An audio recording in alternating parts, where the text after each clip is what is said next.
Assalamualaikum warahmatullahi wabarakatuh. Salam sejahtera untuk kita semua. Yang kami hormati Bapak Slamet Heri Winarno, SEMM, selaku dosen pengampu mata kuliah komunikasi bisnis, dan yang kami sayangi teman-teman semua yang telah meluangkan waktu untuk menonton video presentasi kami ini. Pada kesempatan kali ini, kami dari kelompok 6 akan mempresentasikan hasil diskusi kami mengenai proposal bisnis kopi ikan. Pepatah mengatakan tak kenal maka tak sayang. Maka dari itu, izinkan kami memperkenalkan diri. Saya Elmin Harefa. Saya Afifah Suci Aramdhani. Saya Rifat Manuri Kelas. Dan berikut logo yang kami lampirkan dari usaha kami Popikan serta alamat dan kontak usaha kami yang bisa dihubungi. Baik, langsung saja masuk ke pembahasan yang akan dijelaskan oleh Saudari Afifah Suci Aramdhani. Oke, saya Afifah Suci Aramdhani. Saya akan menjelaskan background bisnis. Saat ini pemerintah sedang melakukan kampanye gemar ikan karena pemerintah menargetkan konsumsi ikan sebesar 62,50 kg per kapita per tahun pada 2024 mendatang.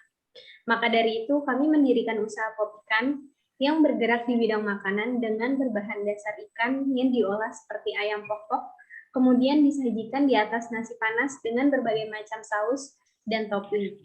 Alasan kami membuka usaha ini karena kami juga ingin mendukung kampanye pemerintah serta mengajak masyarakat untuk gemar makan ikan. Selain memiliki kandungan omega 3, ikan juga memiliki banyak manfaat yang sangat luar biasa bagi tubuh kita.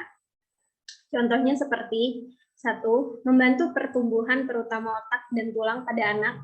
2. Mencegah penyakit jantung. 3. Mengurangi resiko penyakit Alzheimer.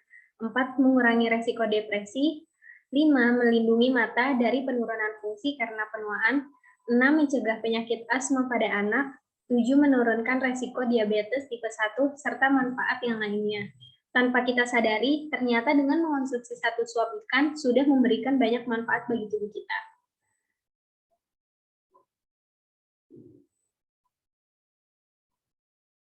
Selanjutnya, saya akan menjelaskan visi dan misi dari Popikan.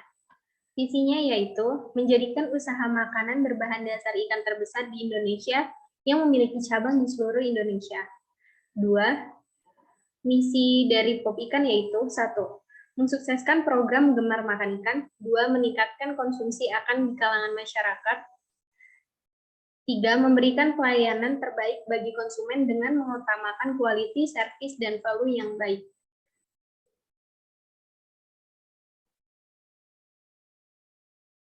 Selanjutnya, saya akan menjelaskan problem dan solution. Problem yang ada menyangkut kelemahan dalam usaha Popikan yaitu permodalan yang masih terbatas. Permodalan yang masih terbatas karena permodalan pada usaha kami ini, yang kami dirikan ini masih menggunakan dana patungan, atau masih menggunakan dana yang terbatas. Kedua, ancaman yang berasal dari luar usaha Popikan yaitu pesaing yang lebih unggul. Contohnya, pesaing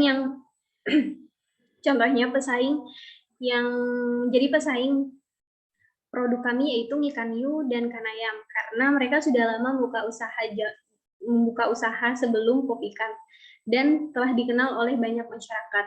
Selanjutnya solusi yang digunakan untuk mengatasi problem sebelumnya yaitu 1. Perlunya dukungan dari pemerintah. Perlunya dukungan dari pemerintah karena pemerintah memberikan program pemberdayaan UMKM untuk mendukung para UMKM mengembangkan usahanya dengan cara memberikan subsidi bunga dan mempermudah peminjaman dana ke koperasi atau bank-bank yang bekerja sama dengan pemerintah. Yang kedua, membuat produk lebih inovatif dan membuat cita rasa berbeda. Dengan membuat produk yang lebih inovatif dan membuat cita rasa yang berbeda, produk kami memiliki ciri khas yang berbeda dari para pesaing, serta juga menarik para konsumen untuk membeli produk kami.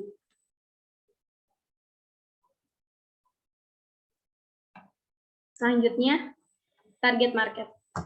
Target market berdasarkan usia, yaitu anak-anak hingga dewasa di usia 7-60 tahun. Kenapa kami memakai target anak-anak hingga dewasa di usia 7-60 tahun? Karena produk kami menggunakan bahan dasar dari ikan yang sangat cocok bagi anak-anak hingga dewasa untuk memenuhi gizi dalam pertumbuhan dan perkembangan. serta memberikan banyak manfaat pada anak hingga dewasa seperti yang dijelaskan pada background bisnis sebelumnya. Selanjutnya berdasarkan gender atau berdasarkan jenis kelamin, yaitu perempuan dan laki-laki. Dan yang ketiga berdasarkan lokasi atau berdasarkan tempat, yaitu mencakup Kota Depok dan daerah sekitarnya karena letaknya yang strategis serta daerah perkotaan merupakan daerah padat penduduk menjadi salah satu faktor pendorong berkembangnya usaha kami. Selanjutnya market size. Market size inset dashboard produk makanan olahan berdasarkan pada periode 2021 dalam beberapa bulan terakhir berdasarkan banyaknya permintaan konsumen seperti gambar diagram di samping. Diketahui bahwa ayam sebesar 40%, daging sapi 30%, dan ikan 30%. Dari data yang ada, jumlah penjualan produk makanan olahan ikan lebih mendominasi pasar daring sebesar 75%. Selanjutnya, saya akan menjelaskan financial plan. Biaya tetap atau fixed cost dari usaha kami sejumlah Rp6.761.000. Selanjutnya biaya variabel atau variable cost sejumlah Rp1.945.000. Biaya operasional pada usaha kami, biaya per harinya itu sebesar Rp147.000 dan biaya per bulannya sebesar Rp8.410.000. Serta proyeksi target penjualan. Kami menjual sekitar 600 box pop ikan per harinya dengan harga Rp35.000 dan total penjualan sejumlah Rp21 juta. Untuk slide selanjutnya akan dijelaskan oleh teman kami yaitu Rifat Manuriklas. Baik, saya Rifat akan menjelaskan tentang indikator keuangan. Seperti yang sudah dijelaskan oleh Saudari Afifah, biaya tetap dengan total Rp6.761.000, biaya variabel sejumlah Rp1.945.000, biaya operasional sejumlah Rp8.410.000.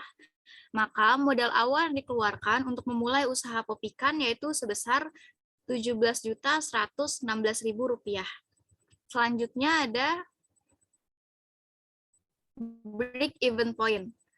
Yang pertama, BEP dalam unit dengan rumus fixed cost dibagi price dikurang variable cost per unit. Rp6.761.000 dibagi Rp35.000 dikurang Rp20.710. Maka didapatkan kesimpulan dengan titik modal adalah 476 unit. Artinya, dengan menjual 476 unit, sudah mencapai titik balik modal dan akan mendapatkan keuntungan jika menjual lebih dari itu.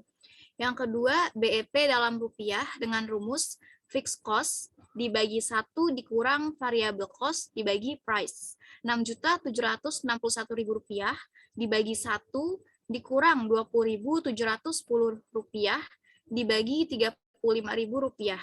Maka dapat mencapai BEP jika angka penjualan mencapai Rp16.90.244.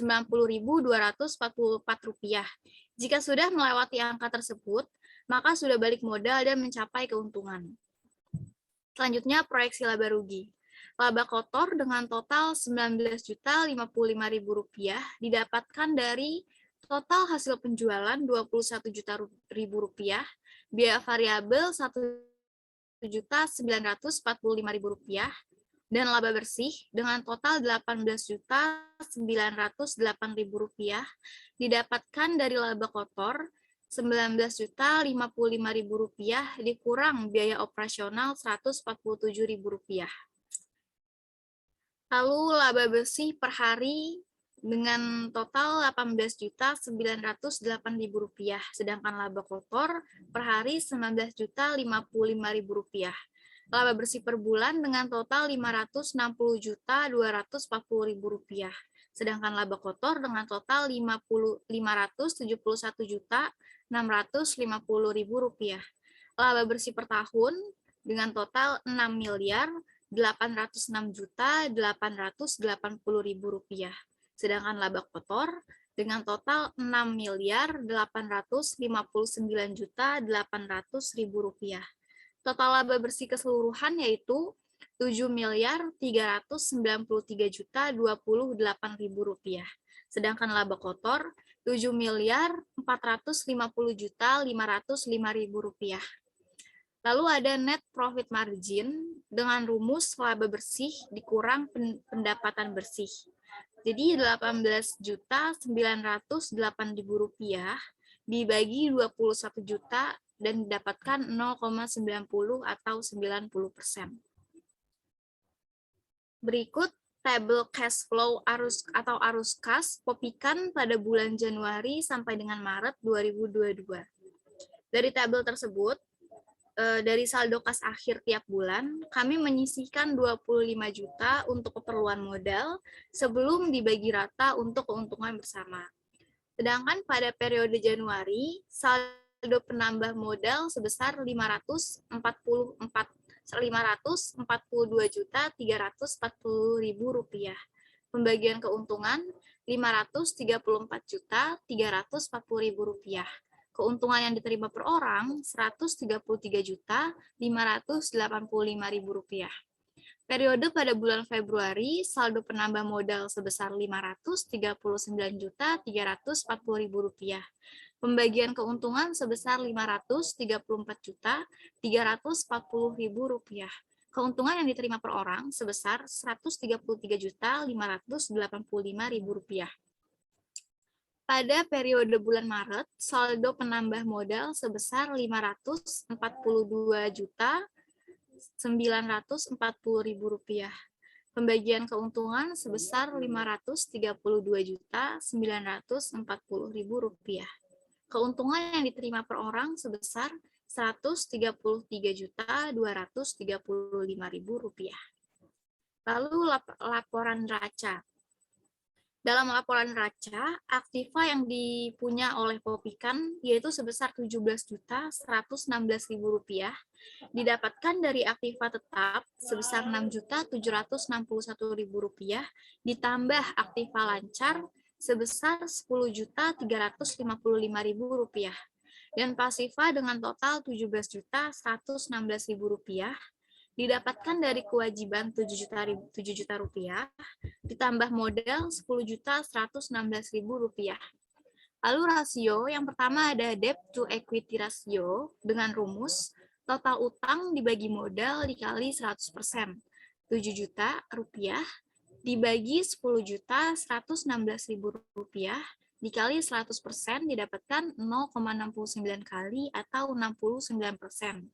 Yang kedua, ada debt to asset ratio dengan rumus total utang dibagi total aset dikali 100%, yaitu Rp7 juta dibagi Rp15.171.000 dikali 100% didapatkan 0,46 atau 46,14%.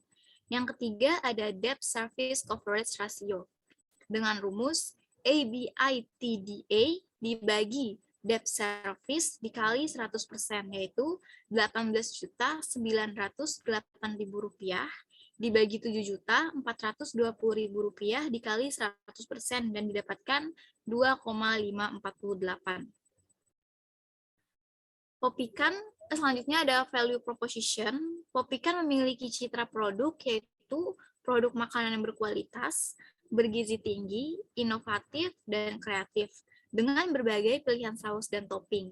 Popikan juga melayani pembelian secara online ataupun delivery order.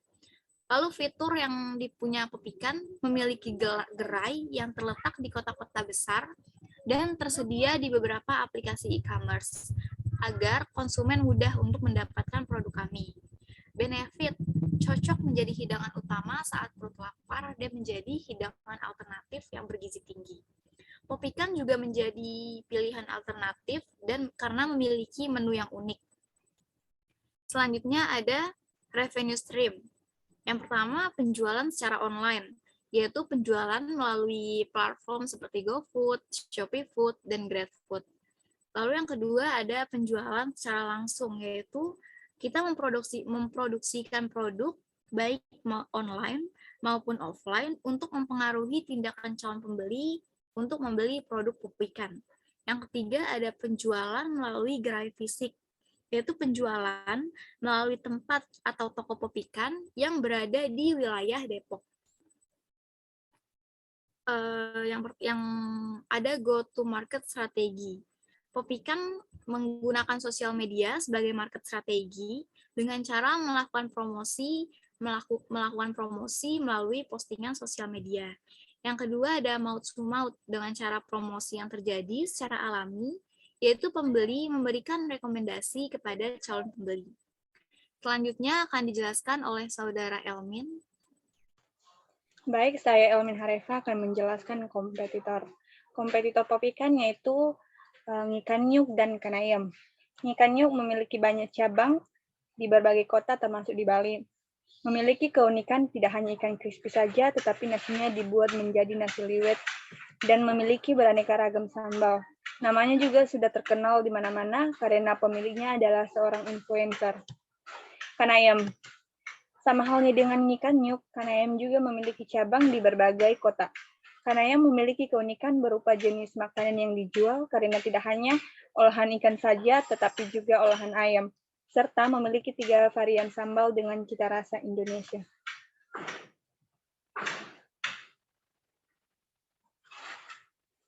Selanjutnya, core team. Core team pop ikan yaitu Elmin Harefa sebagai direktur, dan tugas direktur yaitu 1.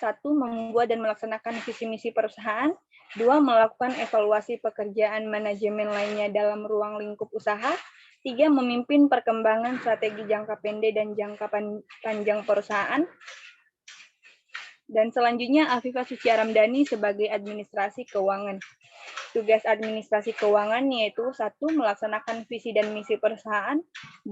Mengkoordinasikan dan mengontrol perencanaan pelaporan, serta pembayaran pajak agar efisien, akurat, tepat waktu, dan sesuai dengan peraturan pemerintah yang berlaku.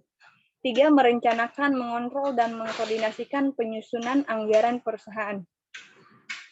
Selanjutnya, Rifat Manur Ikhlas sebagai pemasaran. Tugas pemasaran yaitu 1. Melaksanakan visi dan misi perusahaan, 2. Menjalin komunikasi dengan pelanggan, 3. Mengembangkan strategi dan rencana pemasaran, 4. Melahirkan ide-ide kreatif dan inovatif dalam mempromosikan produk. Terakhir, Muhammad Rafi sebagai produksi. Tugas-tugas produksi yaitu 1. Melaksanakan visi dan misi perusahaan, 2. Mengawasi pelaksanaan proses produksi, 3. Menjaga mutu bahan baku dan barang jadi sesuai dengan standar yang telah ditetapkan. 4. Menciptakan dan mengembangkan produk baru yang merupakan hasil dari ide kreatif yang sesuai dengan kemampuan usaha dalam memenuhi kebutuhan konsumen. Selanjutnya, advisor. Karena keterbatasan modal di awal, dalam membangun usaha pop ikan, kami tidak melibatkan orang luar, baik dari segi penelitian dalam membangun usaha maupun dari cara pemasaran. Media digital, direktur, dan selaku 3 manajemen divisi sendirilah yang menjadi penasihat dalam usaha yang kita bangun bersama. Selanjutnya, pencapaian. Pencapaian pemimpin yaitu merekrut 3 karyawan baru untuk membantu kegiatan produksi. Pencapaian keuangan yaitu menekankan pengeluaran sebesar 15% dan menyisihkan keuntungan untuk pengembangan bisnis sebesar 30%. Pencapaian pemasaran, keberhasilan dalam strategi promosi lebih hemat dengan harga Rp35.000 sudah free minuman. Dan pencapaian produksi yaitu memproduksi 600 box dalam waktu 1 hari. Selanjutnya, milestone. Terlebih dahulu, saya ingin menjelaskan arti milestone ini agar mudah dipahami. Milestone adalah sebuah istilah yang biasa digunakan dalam manajemen proyek untuk mempermudah estimasi waktu penyelesaian pengerjaan. Milestone pop ikan pada tahun 2022 memulai usaha di bulan Januari dan mendaftarkan UMK usaha secara resmi. Pada tahun 2023, berhasil meningkatkan penjualan sebanyak 50% atau lebih. Pada tahun 2024 meningkatkan pangsa pasar menjadi lebih luas, dan pada tahun 2025 membuka cabang di luar kota dan menambah jumlah karyawan. Kesimpulan dan saran. Kesimpulan, Kopikan adalah usaha di bidang makanan cepat saji. Ide ini tercetus atas dasar melihat segala aspek, baik dari keuntungan internal perusahaan maupun kepuasan masyarakat. Maka dari itu, diharapkan usaha ini tidak hanya didirikan, tapi juga bisa berkembang dan bisa bertahan untuk jangka panjang di tengah ketat dan pesatnya persaingan dunia bisnis. Kami menyadari usaha ini tidak akan langsung berkembang, namun rencana-rencana dan strategi yang sudah disusun secara sistematis, serta didukung dengan niat yang tinggi dari para pendiri dan sumber daya manusia yang memadai, kami siap untuk mengimplementasikan apa yang sudah kami rencanakan. Sebagai saran, dalam memulai usaha memang tidak semudah membalikan telapak tangan. Akan banyak tantangan dan rintangan, rawan akan kegagalan, maka bentuklah mindset Anda sebagai seorang entrepreneur. Dalam membangun usaha, kalian hanya membutuhkan motivasi yang kuat, mindset yang tepat, dan make it lakukan saja. Namun, harus tetap memperhatikan kebutuhan lingkungan, strategi yang mantap agar tidak salah dalam memilih usaha yang ingin dijalani. Berikut katalog yang kami lampirkan.